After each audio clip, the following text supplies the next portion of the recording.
But maybe like coming up with a show-off slide, Angeber slide, for all of you who know German. But this is actually not, well, what does it actually mean, all these rankings? If you really go into deep diving into rankings, you see a lot of criteria which makes sense and doesn't really make sense. So have a look at these rankings. Have a look at these rankings in detail. What do they mean? We put them on the slide because we perform quite well on them. If we won't perform quite well, we won't put them on the slide. So please be aware of the rankings. There are rankings for like almost everything, and please find the ranking which really makes sense for you.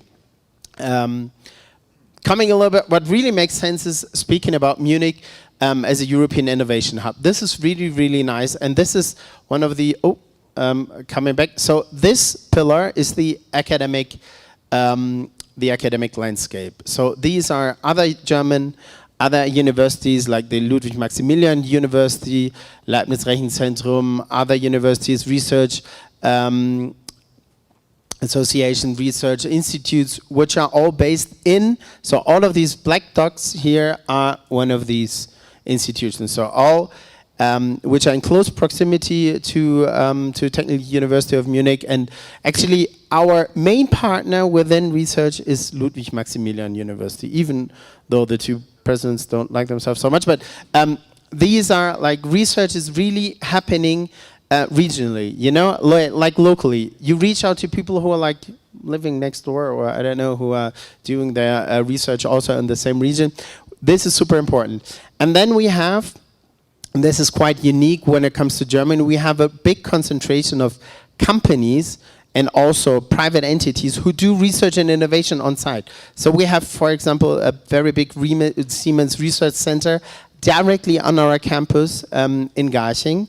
And then the third pillar, which there would be startups. So this is what really grew in the last 10 to 15 years.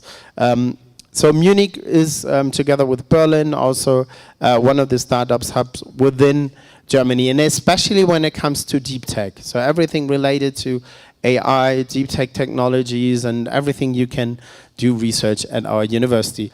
Speaking a little bit about our departments, so about our schools and departments, so we completely reformalized and reorganized the whole universities. We had 15 faculties before, now we have 7 schools, starting with computation, information and technology, and even mathematics is part of this. Engineering and design. Design normally just stands for architecture here. Natural sciences, physics, bioscience, bioengineering, chemistry. The non-organic part of the, when it comes to chemistry and also to bioscience. Then we have a whole big life science department with all the sub areas, also agricultural sciences, forest sciences, and if you would like to do research about this, then you're on the right place here.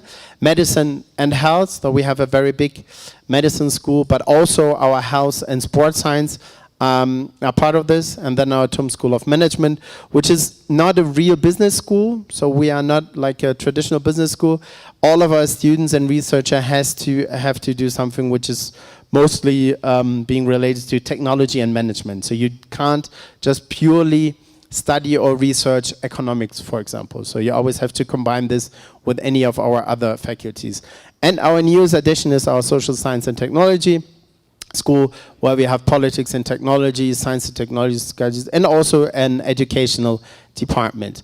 A little bit about what I told you about the whole restructure of the university. So we try to fit in this new matrix, where we have on the right side the schools. I already told you about these 7 schools, but we talked about these global challenges, and also, so normally these global challenges can't be solved within silos, which are still within very much our university administration, but when it comes to topics, so biomedical engineering. So the idea with our Integrated Research Institute is that these Integrated Research Institutes touch on, the main idea would be to touch on almost every schools, but at least 2 or 3 of these schools. Robotics and machine intelligence, also materials, energy and process engineering, data sciences, biotechnology and sustainability. And the main idea is really to open this, the silo structure within the university, to really foster solutions which are out of the box and really interdisciplinary.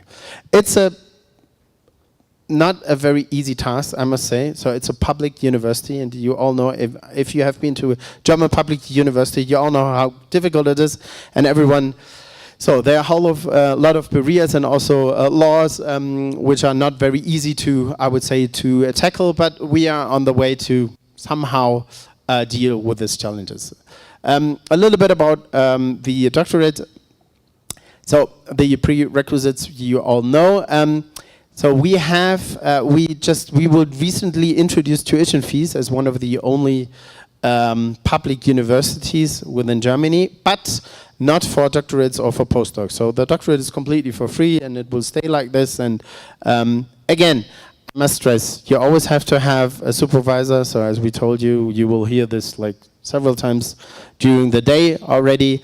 And so you will have to just show anything in English, so we don't really stress anything in German. So we don't have literature or German studies or anything like this. So if not, then you go to another university. But German obviously is a plus, and especially when it comes to social integration and everything, it really helps you. And especially if you are working in a team, or if you have an applied research project where you work with a company or anything, normally not everyone is super fluent in German, in English. So, and really has to be to have these language skills.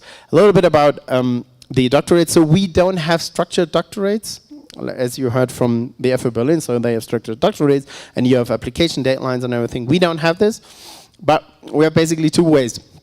One is to apply for open doctoral position. So we have a website where you have this.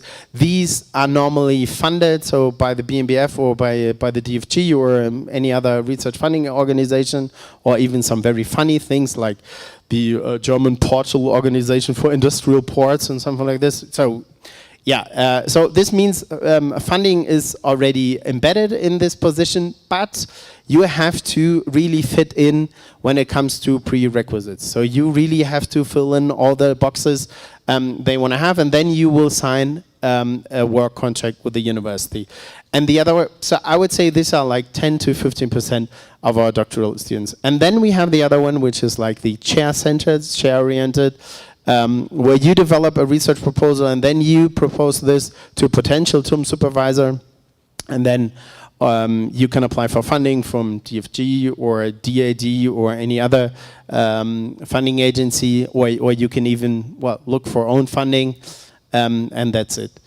So a little bit about what we also have is when you are on the postdoc level, we understood that normally it's a little bit difficult to come to the university when you don't have pre-contact. So this is, the fellowship amount is mostly similar to what you have seen from Alexander von Humboldt, and I think we will even increase this a little bit. And we have this global postdoc fellowship for you to, even if you don't have already initial contacts to the university, we will help you with this. And so these are 10 to 15 fellowships twice a year, and the next call will be in the end of the year. So reach out to us. And again, you always have to have a supervisor. So we can help you with this, but we are always praying this to the crowd here. So look for a supervisor. And who is looking for a supervisor? You know best. You are in your research field. So you are embedded in your research field. Look, like the easiest way is to really use keywords. So just do the most important things you are doing or you want to develop within your research. Put this into Google and then put in FU Berlin or University of Gießen or TUM, and then see what comes out. And this is really the way you can work. You can also use one of these very big databases Laura showed you from the DFG, but you have to start. And now again, sunny pictures. We all know it's just shining. The sun is always shining. No, but I would say one big advantage is that you have the Alps, and you see the Alps here, and it's very nearby. So 1 hour, 1.5 hours by train. This is a super nice landscape, but you always have to do your research. Research first, and then you can go to the Alps. If you happen to go to Sao Paulo, Christian, Laura, Raquel, and I, we are all based in Sao Paulo. in the German Center for Research and Innovation. So this is the Copan building here, just on top of it. Very nice city, Sao Paulo. So if you happen to be there, reach out to us. Thank you, and I hand over to Reinhard again.